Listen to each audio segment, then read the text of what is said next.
All right, welcome everybody. As we proceed on into July, I hope everybody had a good time last week. I wasn't here.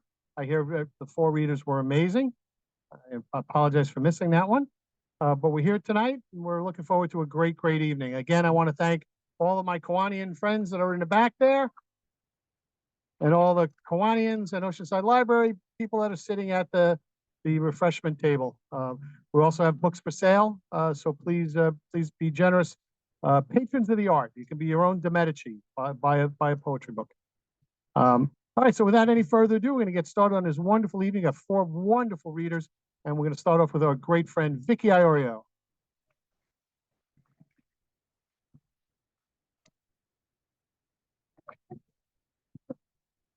Quick challenge.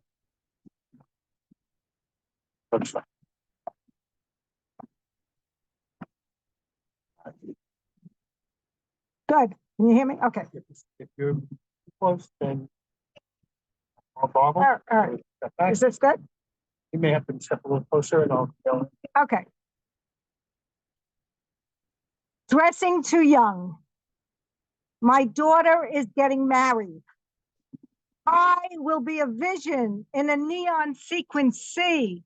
Sweetheart neckline, huge satin bow holding up the bustle. Fishnets and 6-inch stiletto Jimmy Choo knockoffs. I love going through hangers of crinoline, mesh, and netting, burying myself in prom dresses at Forever 21. I love the surprise of glitter on my face after a shopping day. My over 60 body does not justify the wearing of junior formal wear, but the heart wants what the racks have. If I don't breathe, I could squeeze into that size 4. I need an intervention. My daughter speaks the language of Spanx and body types. She wants me to be dignified, suggests a Hillary Clinton pantsuit, Eleanor Roosevelt shoulder pads, brocade, comfortable shoes. She tells me not to wear my silver bracelets, body armor that informs me. The bride says, think pearls. I love my daughter and will acquiesce to her wishes, but she didn't put any restrictions on what I can wear to the rehearsal dinner.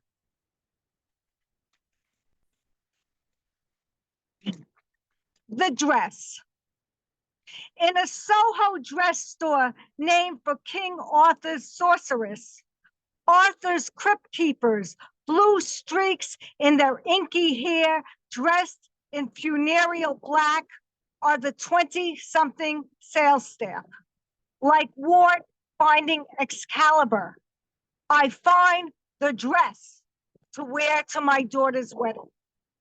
It is a column of black silk with intricate folds, a stern sculpture, too rich for my budget, but the shopping gods and daughter herald this as the one.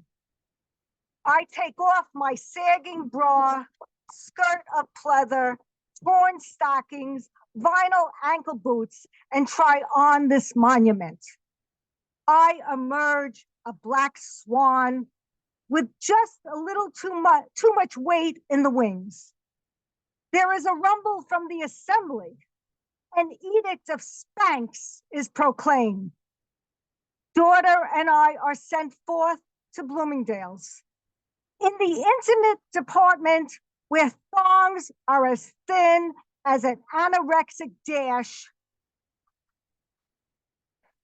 shameful Spanx are hidden like Boo Radley on the back wall.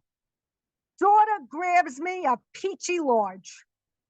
In the dressing room, I make the sign of the cross, daven, summon Allah, suck it in, squeeze, give birth in reverse, rubber doll my torso, hurdle the girdle.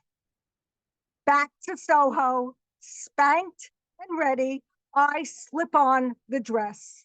Collective approval explodes from the bride and the sale witches.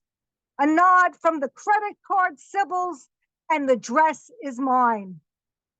I mentioned that I'll buy a chunky gemstone necklace, something with cubic sparkles to kick it up a notch. The Morgan, who rings me up, drains of color, becomes an anemic vampire, looks at me with hatred, makes me promise to be a responsible dress owner.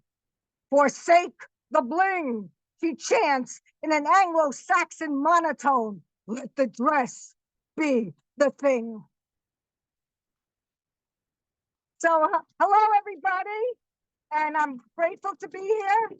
I thank Tony, Kiwanis, Oceanside School, where my daughter is a proud graduate.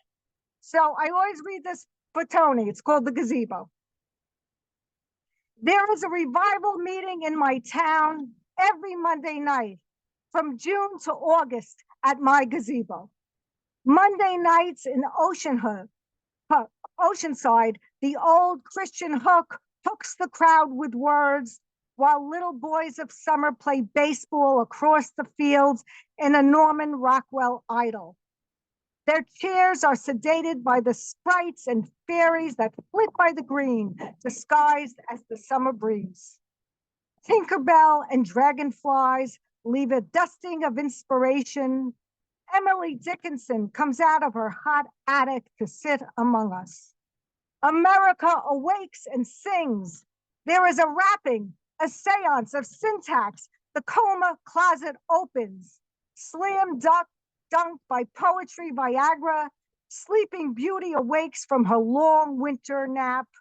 Hello, Earthlings. Hello, Gazebo. Thank you, Tony. Thank you, wordsmiths. The treatment was a success. Poetry lives. So if you read my bio or know anything about me, you know that I'm addicted to my Peloton bike. So this one's about my bike. Pelicans and Pelotons. Casting off my bra on my Peloton bike, spin class for one, interactive, dripping sweat, liters of my salt, chilled chest, back, floor. I am my own Dead Sea, floating in an endorphin-induced euphoria. Poems flash in my head during the connect of cadence, resistance, and output. The science of the ride led by fitness monsters. I will never have those abs, that butt, those upper arms. Peloton, in the land of pelicans, that string bikini will never be me, part of my wardrobe, just string logic theory.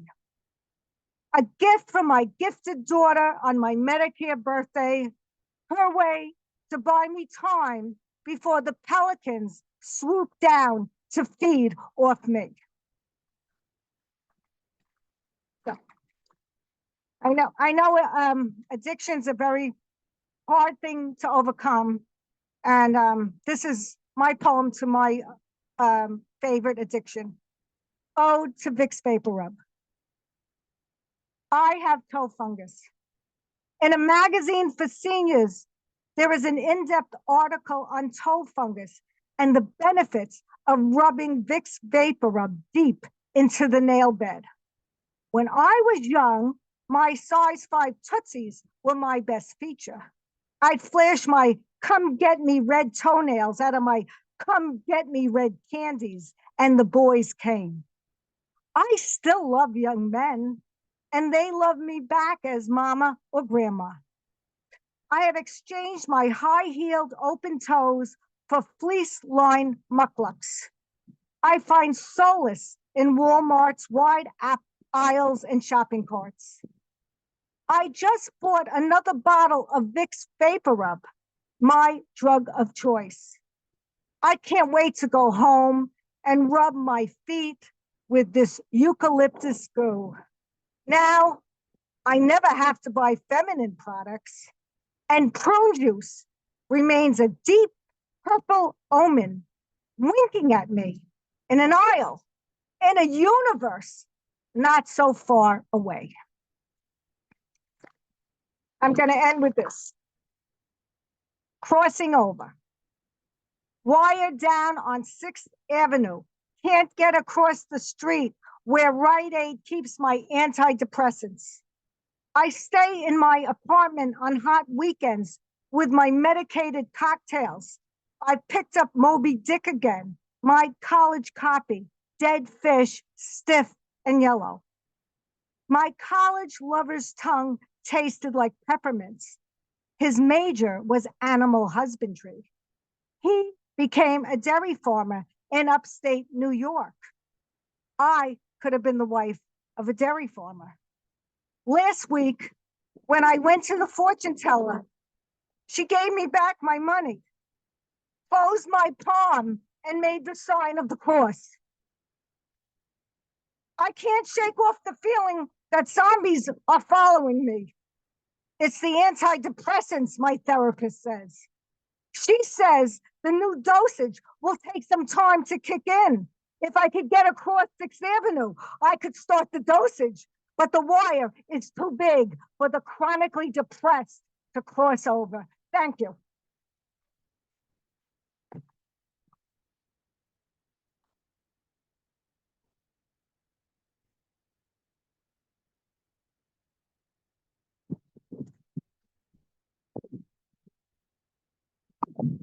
Vicki Iorio. She just cracks me up. And Coen.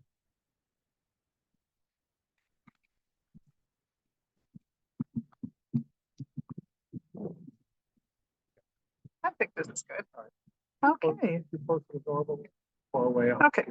All right. All right, good evening, everyone. Thanks so much, Tony and the Kiwanis. I think this is my 7th year here, but I'm going to start off with a poem to make everyone feel a lot cooler. This is called Afternoon at the Hume's Japanese Stroll Garden. What is the color of serenity? A leafy pagoda of sun-dappled green, ferns and moss, the bullfrog's sheen, a bamboo grove, the water lily's pad. These are the hues that make a heart glad. What are the sounds of tranquility? The song of the birds, the hum of bees, the rustle of leaves in a summer breeze, a shakuhachi's flute's sweet serenade, a splashing stream in wooded glade. Stepping stones mimic a seaside climb, seeming to slow the passage of time. Lanterns and fountains, surprise and delight. The little brown tea house, a welcoming sight. Come rest a while and meditate. Then passing through the garden gate, leave this heavy world behind, renewed in body, soul, and mind. Thank you. All right, 2 haiku about cicadas. We've had a double brood this year, so this is for cicadas. Cicadas in trees buzzsaw their shrill serenades, no relief from heat. Cicadas in trees buzzsaw their shrill serenades, no relief from heat. Make room for new growth. Cicadas must shed their skin. To change is to live.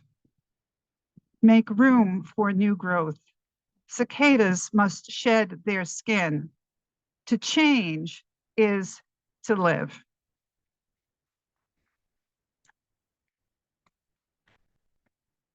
Not today. Perhaps I'll get down on myself for the things I've forgotten to do. Perhaps I'll tell myself stories that may or may not be true. Perhaps I'll beat myself up for being so terribly flawed, for postponing so many decisions because I hemmed and I hawed. Perhaps I'll get down on myself for making a perfect mess. How I arrived at this state of affairs is really anyone's guess. Perhaps I should blame myself for not doing the things I say. I really deserve a good talking to, but another time, just not today. Thank you. And when I've got too many things on my mind, I write about insomnia. This is called insomnia. Sleeplessness was an invitation I never wanted to receive. What a poorly thought out guest list. Seated with a motley group of questions, we strain to make polite conversation, punctuated by awkward silences.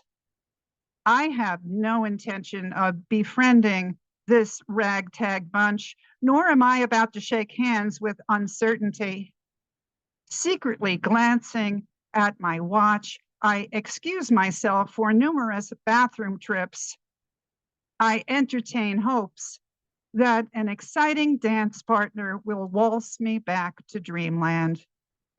Outside my window, the cricket orchestra, accompanied by a mockingbird chorus, has been playing for hours.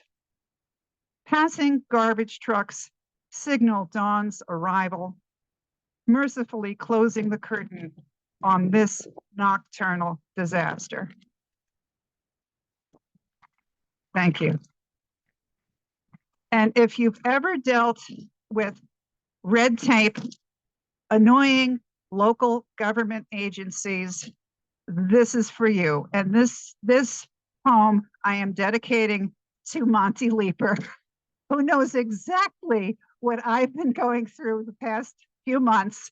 This is called Red Tape Blues. Don't burden me with doublespeak. Just tell me what to do. These forms are poorly worded. I haven't got a clue. I've dotted I's and crossed my T's, minded P's and Q's. It seems no matter how I try, can't shake these red tape blues. Each time I send an email, my needs are not addressed. The answers that I do receive leave me feeling stressed. I'm not convinced that you exist. We haven't spoken at all. I'm handed off to someone new every time I call. Is it a job requirement to be sullen and morose? Does exposure to the public make you comatose? No one in your department ever wears a happy face. I feel sorry that you work there. It must be a miserable place. Has your right hand met your left? Do they even communicate? They've no idea what's going on. It seems to be their fate. I learn the facts in dribs and drabs, but never all at once. I'm not entrusted with the truth. You must think I'm a dunce. I promise I will be a pest. Engage my steel trap mind. I'll camp out in your office, be a pain in your behind. Woe to you, smug bureaucrat. I hope this makes you blanch. May your inbox always overflow like a paper avalanche. I feel so much better now. That was very cathartic. This is a little more on the sentimental side. This is called The Art of Letter Writing. My uncle turned 89 today, and I spent all afternoon writing him a letter. So this is for him. My brain composed a letter that bubbled from my heart. Words trickled down my sleeve until my pen began to start. Letters are like visits that we can touch and hold, like favorite childhood stories. Rereading them never gets old. Phone calls are ephemeral. Text messages don't last. Photographs and memories are windows on the past. When you receive this letter, don't call it dying art. I hope that it will find a place in the archives of your heart. Thank you. And my last one is dedicated to my husband. He couldn't make it here this evening. We're celebrating our 38th anniversary next week. This one is called Domestic Bliss. Thank you. On weekends, cheerful, burbling sounds emanate from the coffee maker. The fragrant aroma of hazelnut brew pulls me out of bed like a magnet. My better half has been up for hours, puttering around the house. He places a red Starbucks mug on a tray and nudges my favorite creamer toward me. How thoughtful, I murmur, greeting him with a kiss. It's nothing, he shrugs. But I know it's everything. He invites me to enjoy a second cup and knows not to engage me in conversation until I'm thoroughly caffeinated. I smile. He has been well trained. I am one lucky woman. Thank you.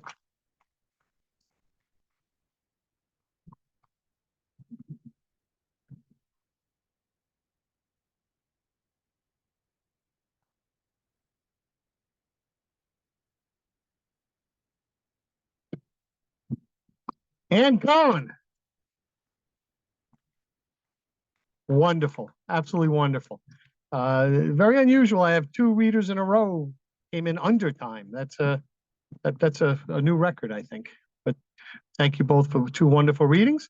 I just want to remind everybody again to take a look at those sponsors and avail yourself. There's still some cold water back there. Make sure everybody stays hydrated, although it turns out to be a beautiful night here on the green. All right, so without any further ado, former Nassau County Poet Laureate, ladies and gentlemen, Gayl Teller.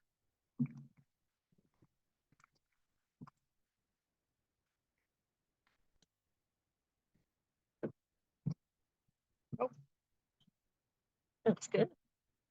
you're all good. Hi, everybody. Always a pleasure to be here. Thank you, Tony. Thank you, Kiwanis. Evolutionary. Why do we need so many borders when we all breathe the same air? Could we cast off caste, social class, skin color, and such, so we could all be touchable? We already speak the same language, rooted in ancient music our ancestors heard a long time ago when they laughed out loud, and in universal mist rising from their moistened eyes, the pliant sorrow, the proud hope, really no surprise. Could we teach our stagnant senselessness to photosynthesize on the same ancient sun? Why do we create our enemies? Why do they create us?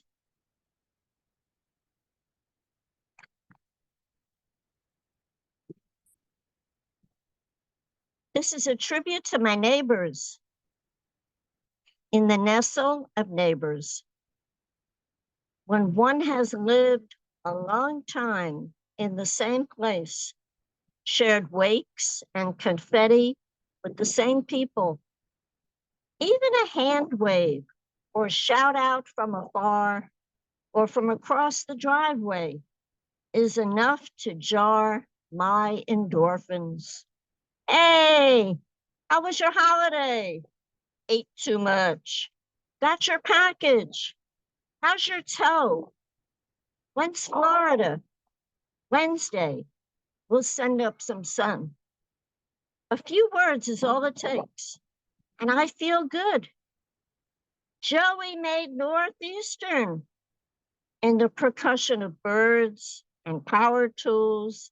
Neighbors' voices are the pulse of my world as I jog on my habitual route, slower now after all these years. The hay hunger gnawing inside after spates of rainy days.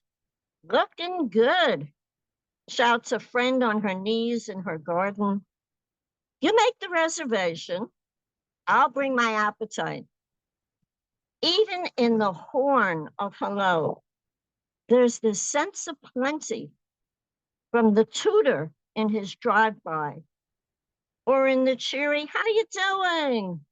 From the one I know just by his door, or by the dog he walks, though I know he won't stay for a full answer as he passes like a song sparrow, quick to feed on the move, and more in the sliding out from under her car with a tool as I recognize my friend, my forever neighbor.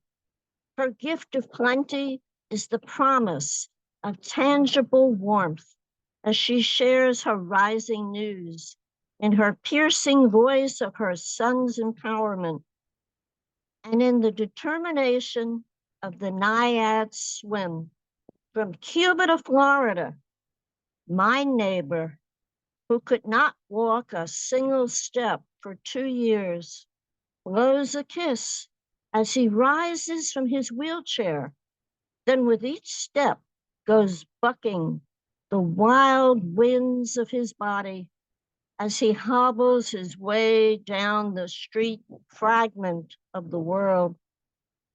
And in her big smile of plenty, the girl who feeds our feral cats, waters our houseplants, safeguards our house key, greets me as she walks home from school, the cerulean blue of her backpack catching some vastness of the sky as she kindles my knowing what I love will be cared for when I leave on vacation for 2 weeks in the comfort of the nestle of neighbors I can take with me.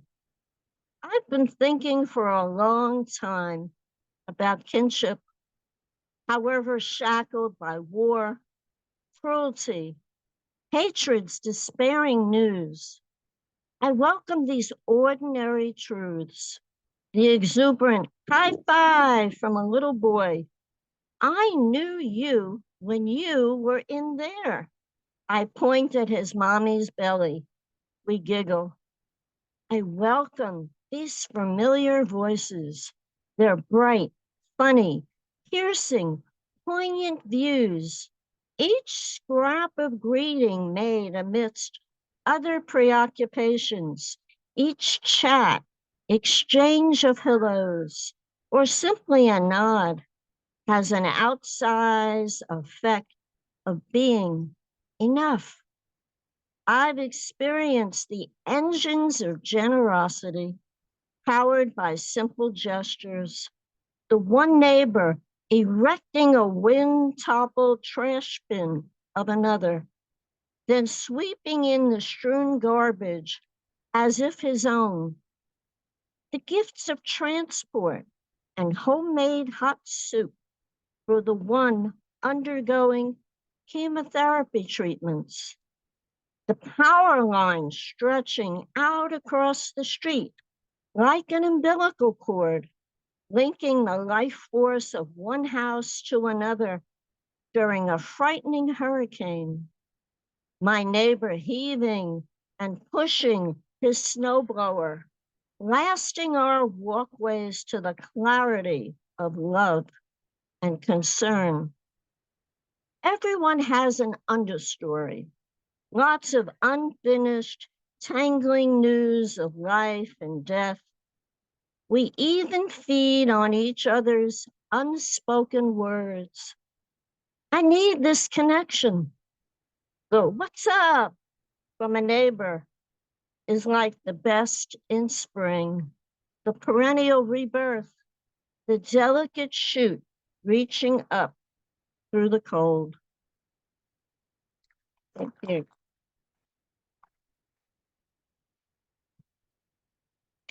This is a tribute to a beautiful art exhibit at the Cathedral of St. John the Divine in Manhattan. There are these many colored ribbons that are attached to the vault and drift down to the floor. But at the base of each ribbon, someone has written a prayer, anonymous and beyond.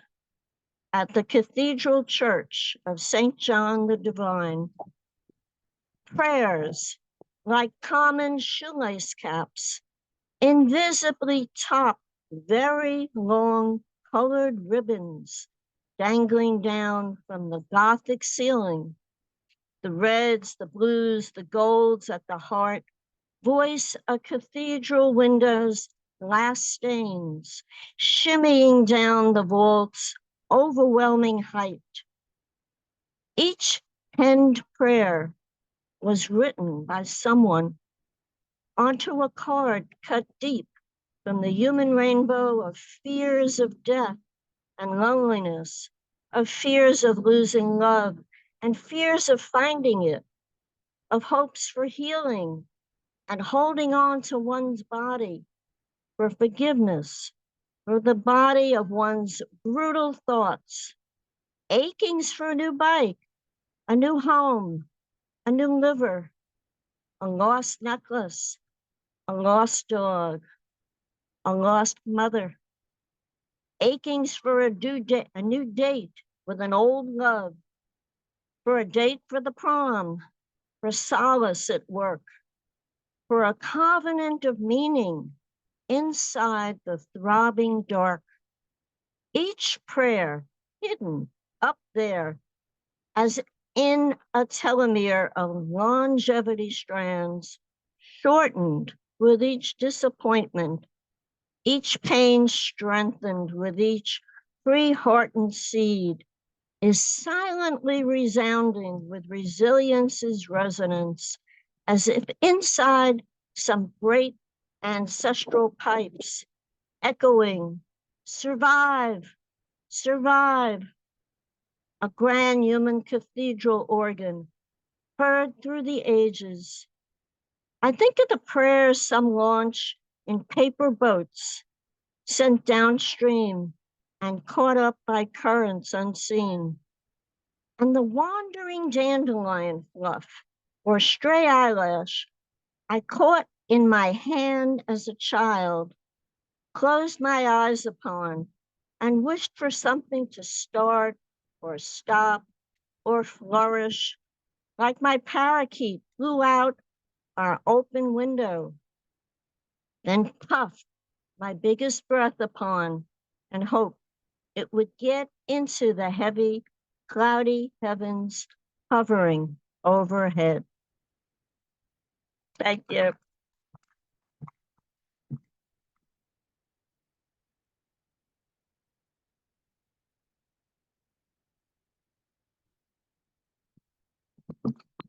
Gayl Teller. All right, next week, before I bring up Jerry, on next week we have our Queens Thursday morning poets. It's a whole mess of them. They'll get their visas, they'll come across the border. We may put up a wall, they'll have to climb over it or around it or under it. But we'll have them all here next week. So without any further ado, our great friend, he's been with us, I think, every year, right, Jer? I mean, literally every year. So for his 18th appearance here at the Green, ladies and gentlemen, Jerry Zezima.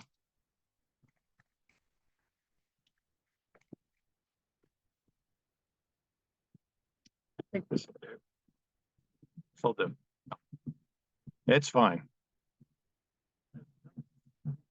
All right. Thank you, Tony.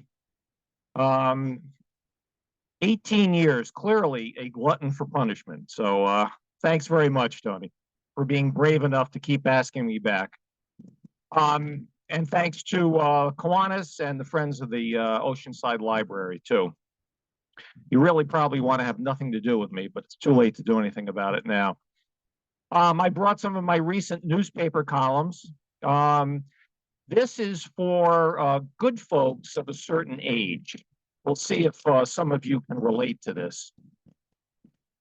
Oh, sounds like me after a big meal. This is called Leave It to Geezer. Pardon? Back up. Okay, how's this? You can hear me? You poor people. Okay. Leave it to Geezer. The day after I turned 70, I got an email urging me to buy burial insurance. Now, more than ever, it's time to make sure your family is protected, it said. You may qualify for amazing rates on burial prices. I was sure I didn't qualify because I am not, at least so far, dead. But I began to wonder if reaching a milestone, which is better than having a kidney stone, makes advertisers think you are not long for this world. Even if you are still alive, you may be considered so decrepit that you will need to spend all the money you plan to leave to your family, which in my case would keep them in the lap of luxury for about a week and a half, on such geezer necessities as hearing aids, walk-in bathtubs, liposuction, hernia mesh implants, and knee or hip replacements. I've gotten email pitches for them too. When I told this to my mother, Rosina, who will turn 100 in November and is sharper than I am, so are houseplants, but that's another story. She said, even I don't get these emails. They must think I'm dead. Granted, Mom already has hearing aids, all the better or worse to pick up my stupid jokes. Maybe I should take them out when you're here, she said. Her knees give her a lot of trouble, which means she will be sidelined for the baseball season. But at 99, she's too old to get replacements.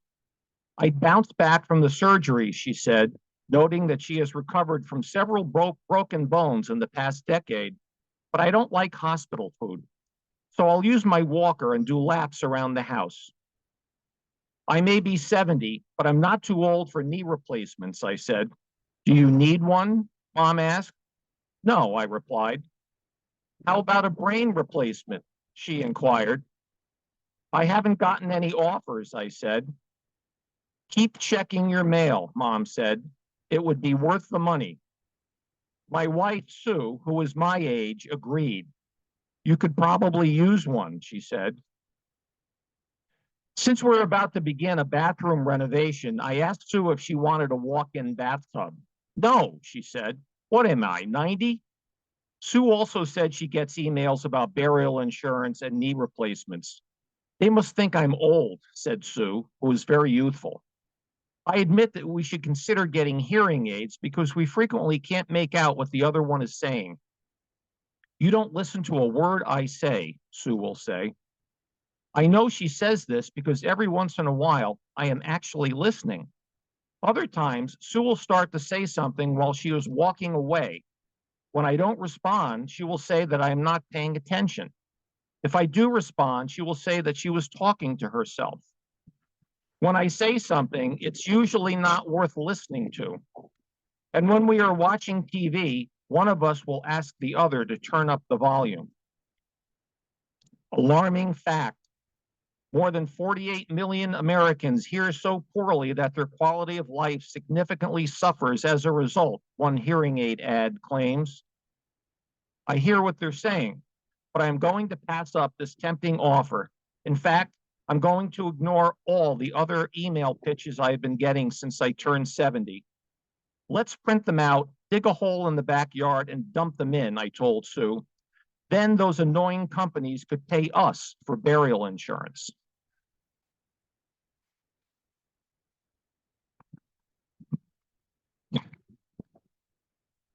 Tonight, excluded, and it's lovely here tonight, but we've had a lot of hot weather, right? It's been a long, hot summer.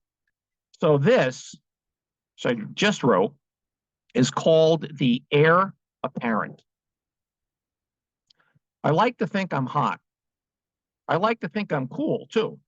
In reality, I am neither, unless I have to stick a big, heavy air conditioner in the bedroom window and another in the office window, in which case, if I even survive, I am both. For the past 26 years, which is how long my wife Sue and I have lived in our house, we have vowed to get central air conditioning.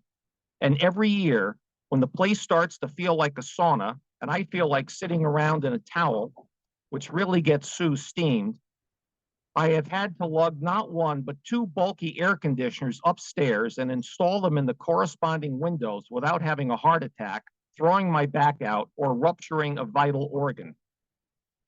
Then there's the danger of dropping one of the huge metal appliances on my foot, breaking my big toe, and walking around for the rest of my life with a pronounced limp, which, for those of you who have never experienced such agony because you already have central air, is pronounced limp.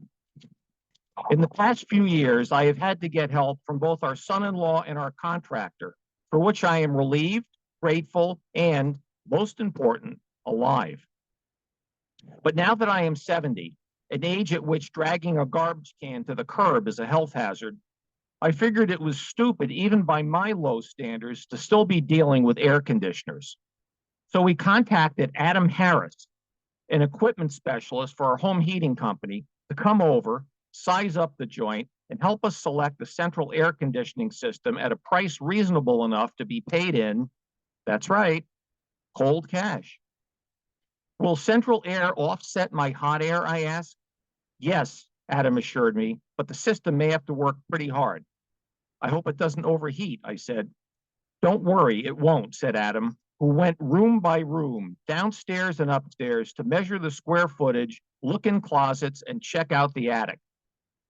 He also went outside to see where a condenser could be placed. Because of the configuration of the house, a two-story colonial, Adam said we can get central air conditioning upstairs, but not downstairs, where expensive ductless units would have to be installed. Would we need ductless tape for the units? I wondered. You'd need more than that, said Adam, adding that the installers would have to go through floors and walls. I'm floored, I remarked, and off the wall. Adam, who politely didn't disagree, said the downstairs would stay cool because we already have a large, powerful air conditioner in a wall sleeve in the family room. Upstairs is where you need central air, he said, quoting us a reasonable price that we agreed to. Unfortunately, the job couldn't be done for a couple of weeks when it would be getting warmer, so I decided to haul one of the two old air conditioners from the garage to our bedroom.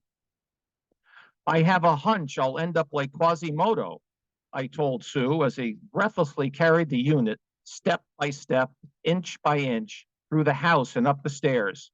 I plopped it in an open bedroom window and asked Sue to hold it in place while I screwed the AC into the frame.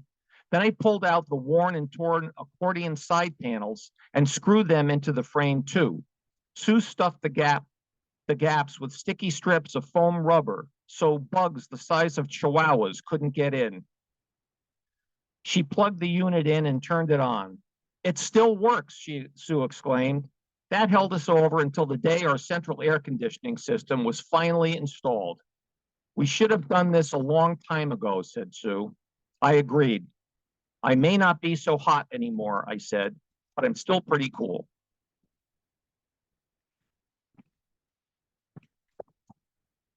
Now, I see many of you are stylishly attired in summer footwear. So this is called Mr. Bigfoot. This pudgy piggy went to the shoe store. This pudgy piggy did too. This pudgy piggy wanted flip-flops. This pudgy piggy bought two. This pudgy piggy cried OMG all the way home. And that, boys and girls, is the story of my recent footwear adventure.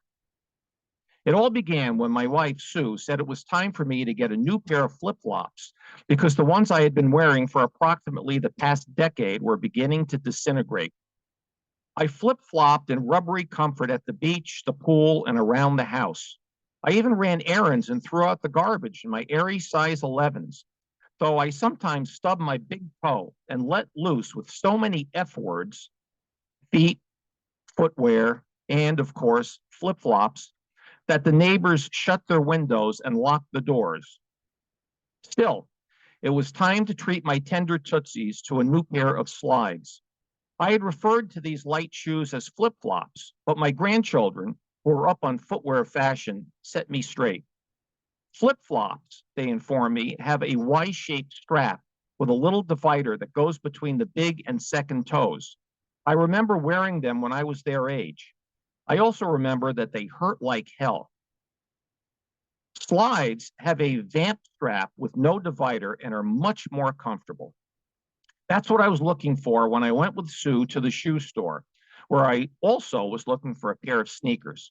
I met a friendly salesperson named Josh and couldn't help but notice that he was wearing green shoes that looked like two patches of overgrown grass.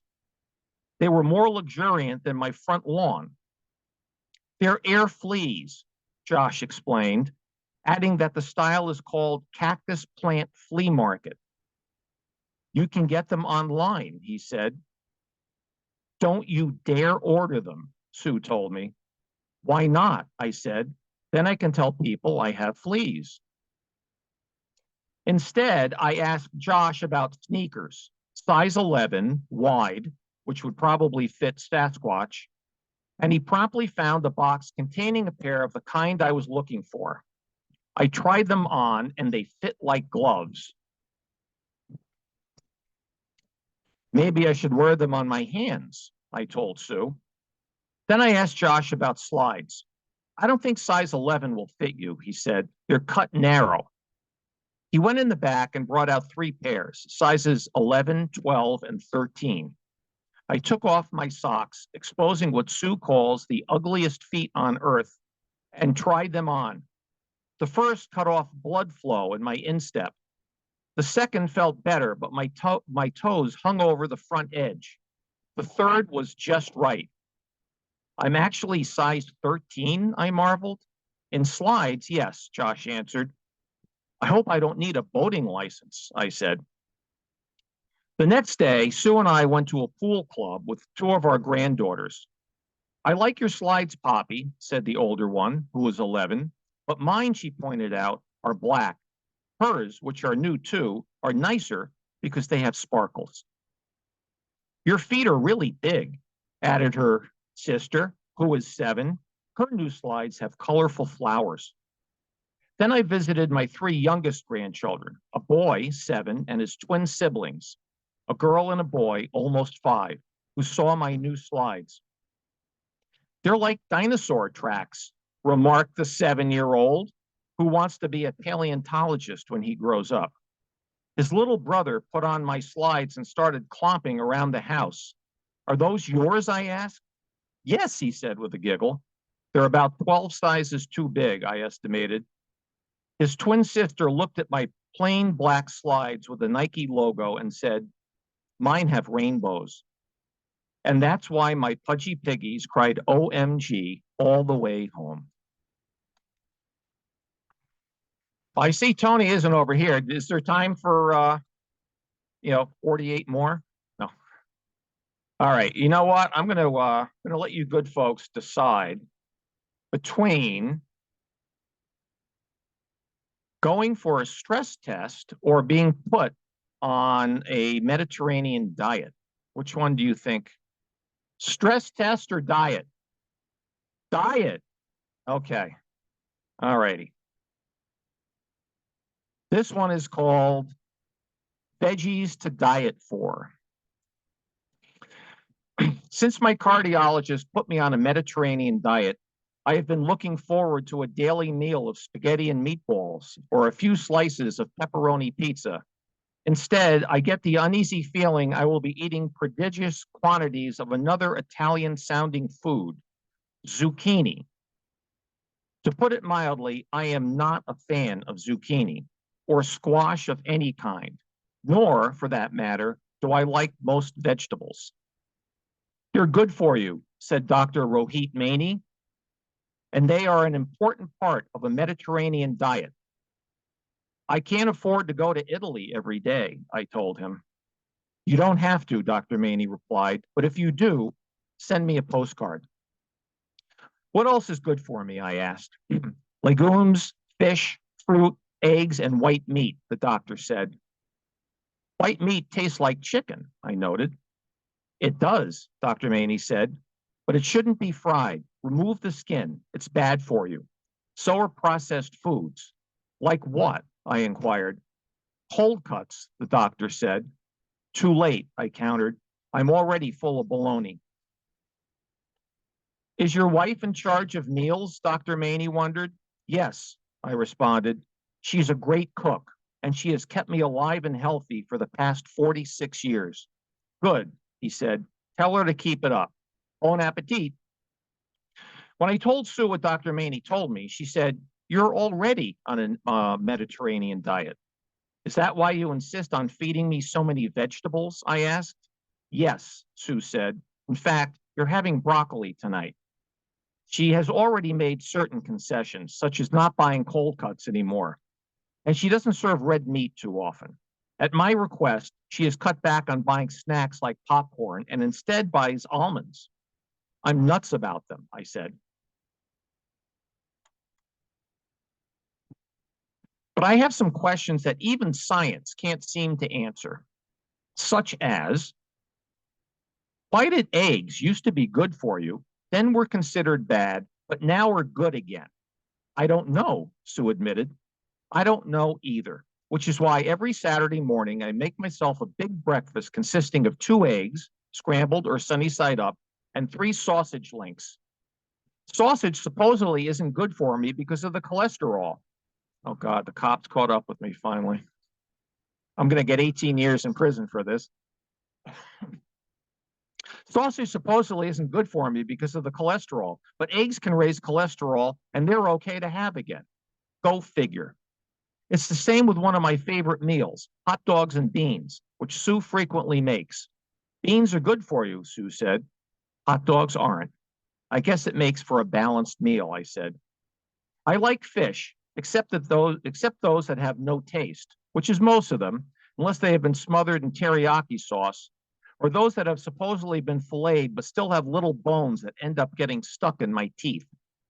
Fruit is fine, except for pineapple, which is more pine than apple, and is the only thing about Hawaii, where Sue and I honeymooned, that isn't heavenly.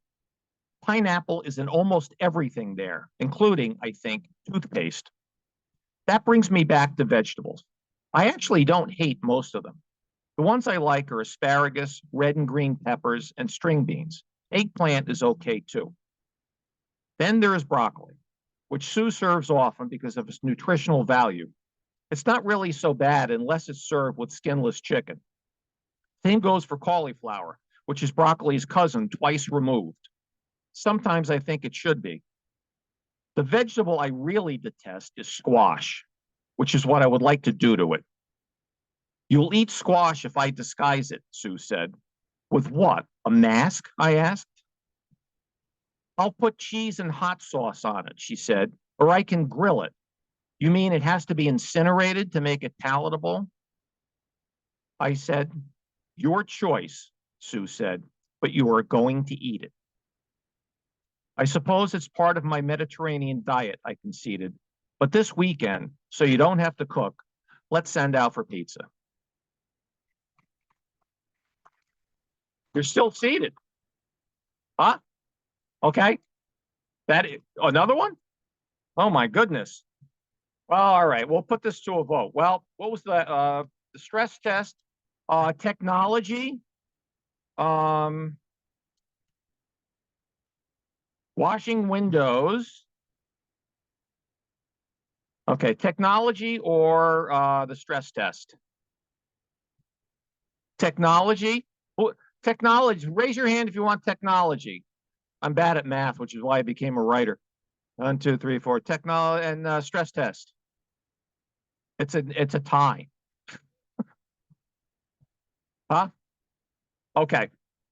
Both. Really? All right. All right. This is the technology. The buzz on beeps.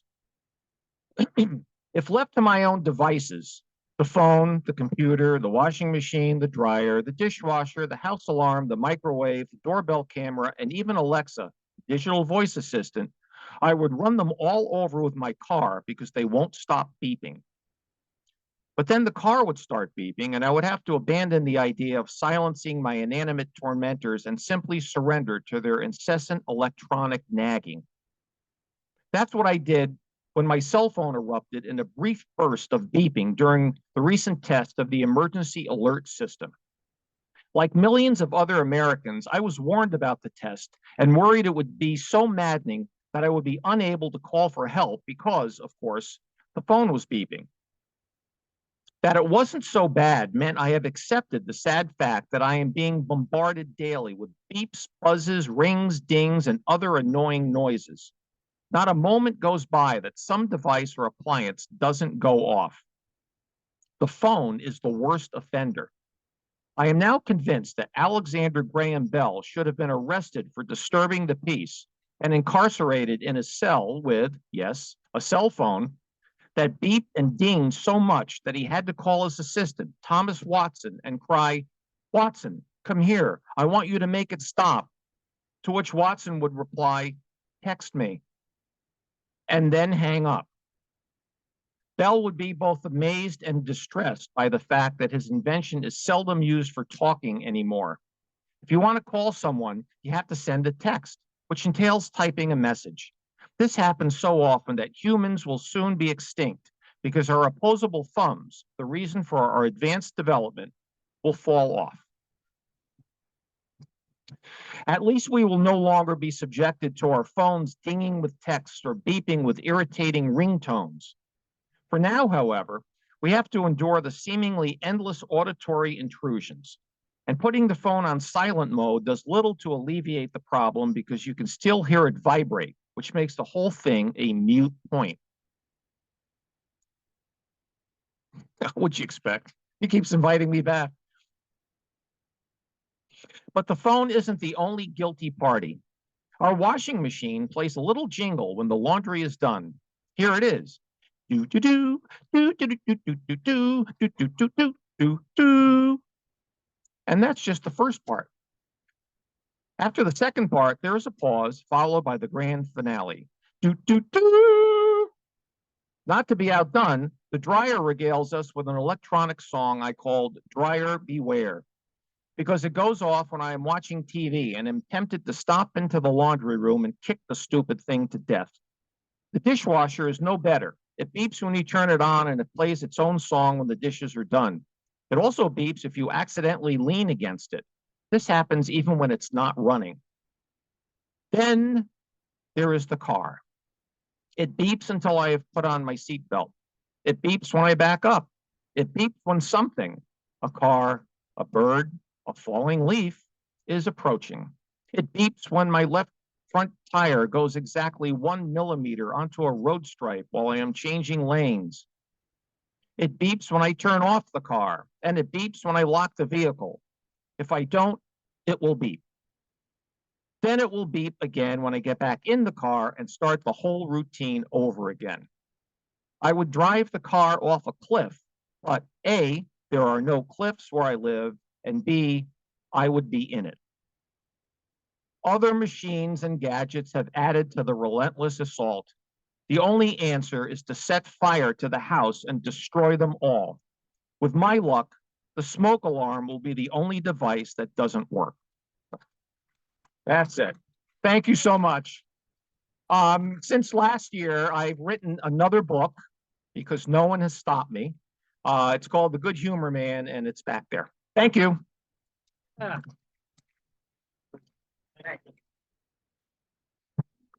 Jerry Zezima. All right, let's hear it for all four of our readers here tonight. Great job. I'm calling up Mike D'Ambrosio, the president of Kiwanis, to come select tonight's winner of $30.